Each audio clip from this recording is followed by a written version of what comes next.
이커머스 시작을 할 때 그런 얘기가 많았어요. 아니 이미 이 시장에 모바일 앱도 한 5-6개가 넘어가는데 또 모바일 앱을 내는 게 무슨 의미가 있냐. 제가 자주 쓰는 표현으로 두 가지가 있는데 태풍이 불면 돼지도 난다. 정말 중요하다고 생각하는 것은 시장의 크기입니다. 몇 개 서비스가 나와서 이것을 포괄할 수 있는 그 정도의 시장 사이즈가 아니라고 생각을 합니다. 어떤 문제를 풀려고 정의하느냐에 따라서 성장의 한계가 50% 이상 결정된다고 생각합니다. 안녕하세요. 에이블리 강석훈입니다. 에이블리는 매월 한 670만 명 정도의 사용자가 쓰고 있는 스타일 커머스 쇼핑 앱이고요. 2018년도에 151억, 그 다음에 1100억, 3700억, 그리고 올해는 한 1조 5천억 정도 매년 2배 이상씩 잘 성장하고 있는 서비스고, 현재 성장 지표를 건강하게 만들어가고 있는 그런 팀으로 봐주시면 될 것 같습니다.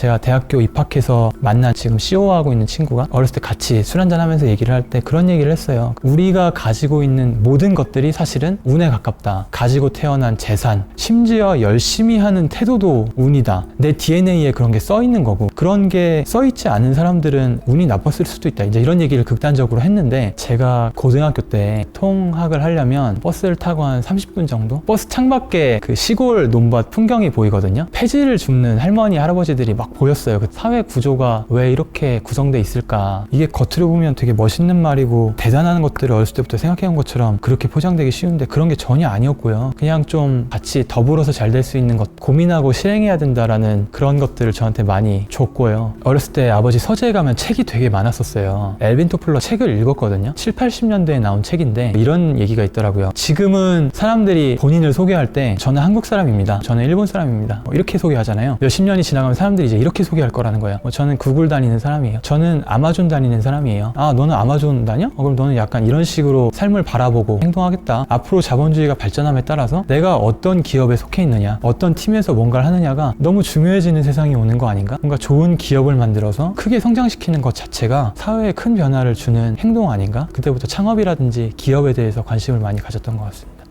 2010년경으로 기억을 하는데, 그때 아이폰이 한국에 출시가 됐어요. 그 시절에 동아리를 같이 했던 친구가 우리가 이제 창업을 할 건데 잠깐 와서 주에 한 3회 정도 도와줘, 알바처럼. 그래? 그런 게 있어? 재밌게 한번 해볼까? 하고 시작을 했던 게 왓챠라는 저의 첫 창업의 시작이었고요. 그 사업이 사랑받는 서비스로 발전을 했지만 중반부로 접어들면서 맞닥뜨렸던 아주 큰 고민이 있어요. 시장이 너무 작다는 거예요. 이제 이런 고민이 있어서 제가 두 번째 창업을 시작을 하게 된 거고요. 제가 자주 쓰는 표현으로 두 가지가 있는데, 태풍이 불면 돼지도 난다, 누울 자리를 보고 다리를 뻗어라, 이런 게 있는데, 정말 큰 시장에서 뭔가를 해봐야겠다는 생각이 강했어요. 실제로 돈이 벌리고 그 돈을 이용해서 또 다른 걸 할 수 있는 어떤 이커머스라는 분야 안에서 뭔가를 해야 된다라는 그 생각이 엄청 강했어요. 쇼핑몰을 직접 만들고 운영해보는 그 쉬운 방법을 통해서 우리가 이커머스를 경험하고 익히고 그 다음 단계로 플랫폼으로 좀 진화해 나가자. 이게 얻어맞기 전에 순진한 생각이었죠. 성과는 어느 정도 났습니다. 월 매출이 월에 한 15억 정도 났던 것 같고요. 그러면 연간 기준으로 한 180억에서 200억 사이? 진짜 피똥 쌌죠. 네.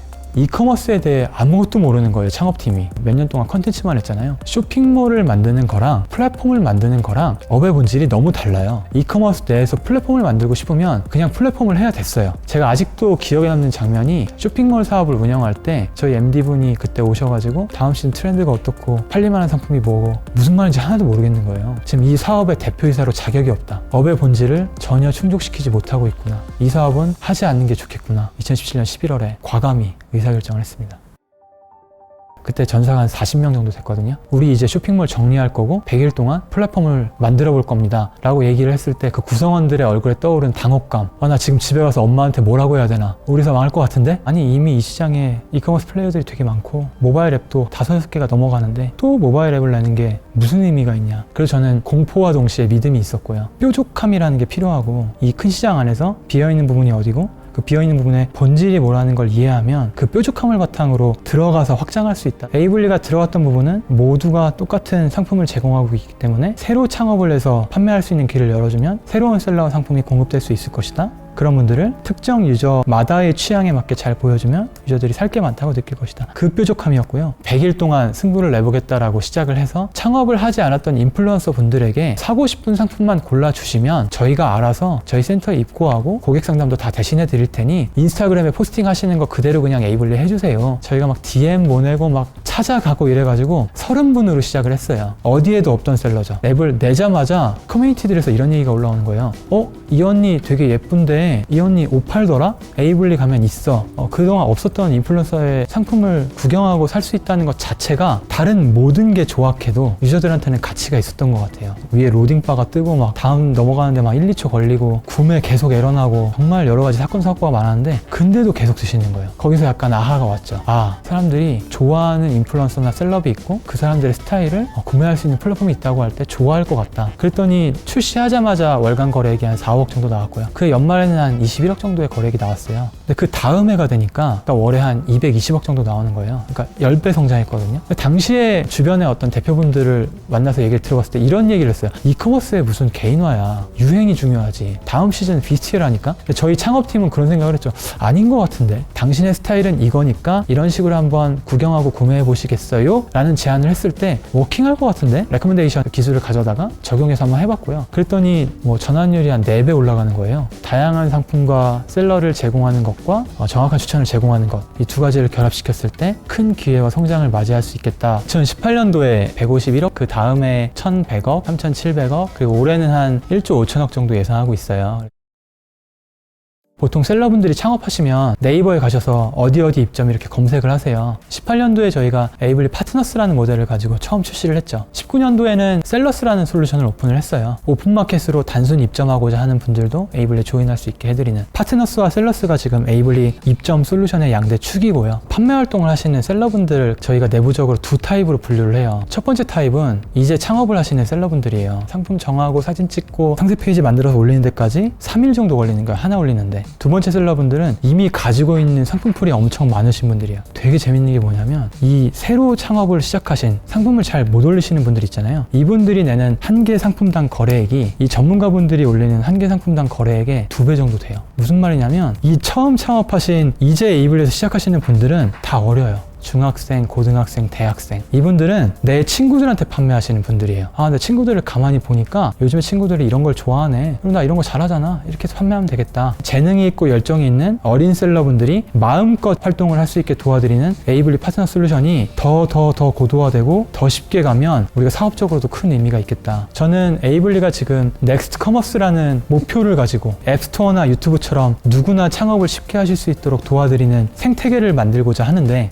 지금 에이블리가 만든 생태계 레벨이 되게 낮다고 생각해요. 왜냐하면 앱스토어나 유튜브는 정말 쉽거든요. 유튜브는 내가 스마트폰 하나만 들고 영상을 찍으면 바로 시작할 수 있고, 앱스토어는 약간의 코딩 기술을 가지고 앱을 만들면 시작할 수 있잖아요. 파트너스라는 솔루션은 여전히 내가 어떤 상품을 기획해야 되는지 고민을 시작해서 그 상품을 실제로 픽해서 그걸 다 촬영을 해서 상세 페이지를 다 만들어서 제목과 커버 이미지를 만들고 가격까지 정해서 그걸 에이블리에 업로드해야 이제 커머스 활동이 시작되거든요. 부업으로 하기가 어렵단 말이에요. 브이로그처럼 할 수가 없단 말이에요. 저희의 목표는 셀러분들이 유튜브와 에이블리를 비교하는 거예요. 유튜브를 시작할까? 에이블리를 그냥 해볼까? 그 정도 레벨까지 가려면 정말 쉬워져야 되고, 어느 정도까지라고 생각을 하냐면 이 셀러분이 어떤 상품을 팔고자 할 때 그 상품만 찍어 올리면 알아서 상세 페이지가 구성되고 커버 이미지가 뽑히고 제목과 가격이 정해져서 알아서 판매가 되는, 지금 업계에 나가서 이런 얘기들을 셀러들한테 해드리면 셀러분들이 이런 얘기 하세요.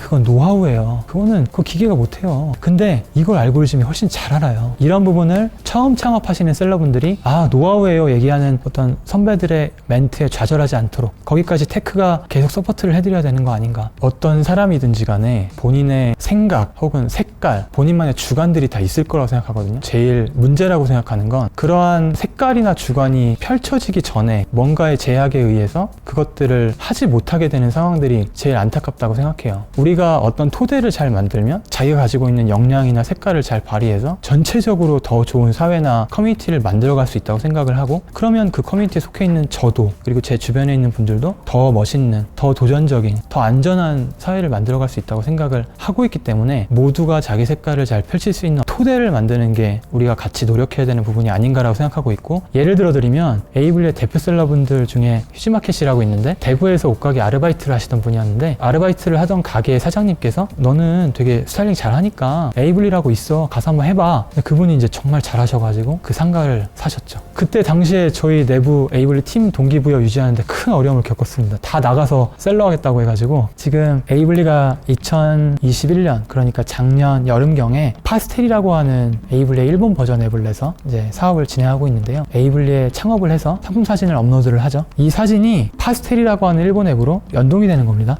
이 상품이 일본에서 팔렸어? 그럼 알아서 일본으로 보내주는 겁니다. 그런 비즈니스 구조를 만들어가고 있는 상황이고요. 지금 출시한 지 한 1년 정도 남짓 되는 것 같은데, 일본 전체 이커머스 서비스 중에 MAU 기준으로 한 11등 정도 하고 있습니다. 그래서 지금 일본 현지에 뭔가 서비스를 하고자 하는 플랫폼들이 많아요. 근데 그러한 플랫폼 가운데 가장 활성화된 한국 출신의 서비스로 인정을 받고 있어서 투자자분들이나 일본 현지의 어떤 사업체한테 연락이 좀 많이 옵니다. 그래서 저희는 에이블리만큼이나 그리고 에이블리보다 더 커질 수 있는 서비스로 파스텔을 생각하고 일본 현지에서 적극적으로 사업을 진행하고 있습니다.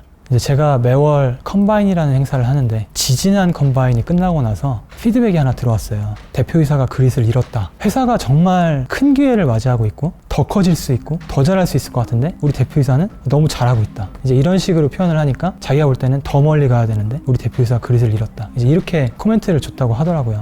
에이블리 커뮤니티를 선택한 분들의 가치관이 제 표현으로는 우주의 흔적을 남기고 싶어하는 사람들, 우리가 조금 더 고민해서 이 시스템을 바꿔나가고 싶은데 그걸 바꾸고 싶어서 미치겠는 사람들이 모여있는 팀이거든요. 에이블리 내에 이런 유행어가 있어요. 5천조라는 단어가 있어요. 5천조. 올해 1월에 애플이 기사를 하나 냈어요. 전 세계 기업 최초로 시가총액이 3조 달러를 넘었다. 이제 이런 기사를 냈거든요. 하나로 하면은 뭐 한 3,600조에서 4,000조 되는 것 같습니다. 이런 얘기를 하면 우리 구성원들이 무슨 얘기를 하냐면 5,000조 이런 얘기예요. 인류가 한 번도 도달한 적이 없던 기업 가치. 안 될 겁니다. 이거 5,000조를 어떻게 합니까? 근데 우리 구성원들이 그런 얘기를 하고 있다. 가슴속에 불을 담고 있는 사람들. 채용을 할 때 모든 채용의 파이널 인터뷰에 제가 들어가거든요. 거기서 지원자분께 에이블리의 지금 업무 기조와 문화를 투명하게 말씀드려요. 그러한 가치관에 동의할 수 있는 분들만 모시고 있어요. 에이블리 커뮤니티가 지금 지향하고 있는 업을 바라보는 태도. 나는 5,000조를 만들겠다. 유튜브와 앱스토어를 잇는 넥스트커머스 생태계를 만들겠다. 그리고 우주의 흔적을 남기겠다. 그걸 통해 나는 이 세상에서 큰 성취를 이루겠다. 이런 가치관을 가지신 분들이 모여있기 때문에 그 가치관을 확인하고 모시는 작업에 대해서는 타협하고 있지 않습니다. 창업을 함에 있어서 가져야 하는 생각, 태도, 정말 중요하다고 생각하는 것은 시장의 크기입니다. 그 팀이 클 수 있는 성장의 한계가 50% 이상 결정된다고 생각합니다. 지금 이커머스 판을 봤을 때 너무 포화된 거 아닌가, 이런 고민을 가질 수 있겠지만 기회가 너무 많은 것 같아요. 한국만 봐도 그렇고요. 글로벌로 눈을 돌리면 일본, 미국 얼마나 기회가 많이 있습니까? 몇 개 서비스가 나와서 이것을 포괄할 수 있는 그 정도의 시장 사이즈가 아니라고 생각을 합니다. 우리가 이커머스에서 시작했기 때문에 주요 플레이어 중에 하나임에도 불구하고 거래액이 연간 1조, 2조를 바라보고 있는 그런 상태인 거지, 만약에 작은 시장에서 뭔가를 시작했다면, 작은 문제를 풀었다면 절대 빠르게 성장할 수 없었다고 생각을 해요. 그래서 창업을 준비하시거나 창업을 하려고 하시는 분들은 반드시 큰 시장, 큰 문제를 관찰하고 거기서부터 출발을 하는 게 필요하다고 생각을 합니다. 그게 창업에 있어서 제일 중요하게 생각하는 첫 번째고요. 두 번째는 뜻이 맞는, 같이 할 수 있는 동료들이 모였으면 본인들 스스로에 대해 잘 이해하는 게 중요하다고 생각해요. 그게 전문성일 수도 있고요. 업을 바라보는 태도일 수도 있습니다. 내가 가지고 있는 전문성이 뭐지? 그걸 관찰하고 그것을 이 큰 시장에서 활용할 수 있는 형태로 가야 된다고 생각을 합니다. 저희가 처음에 쇼핑몰을 시작했을 때 제가 브랜드라는 사업을 하기에 적합하지 않은 사람임에도 불구하고 시장만 보고 뛰어들어서 성장이 멈췄던 것처럼 그런 실수를 반복하면 안 된다고 생각하고, 저희 팀이 가지고 있는 IT 플랫폼에 대한 이해나 인사이트를 활용할 수 있는 형태로 이커머스 시장에서 뭔가를 풀어나가는 게 적합하다고 생각합니다. 큰 시장, 같이 하는 팀, 본인의 전문성을 잘 발휘할 수 있는 것, 세 가지가 결합되고, 마지막으로 인생을 살아가는데 두 가지가 중요하다고 하더라고요. 뭔가를 시도하는 것, 그리고 시도하는 것에 있어서 용기를 잃지 않는 것. 두 가지, 한마디로 줄이면 계속하는 것이죠. 창업을 하신 분들, 하려고 준비하신 분들, 용기를 잃지 않고 주변에 계신 분들과 같이 계속하셨으면 좋겠습니다.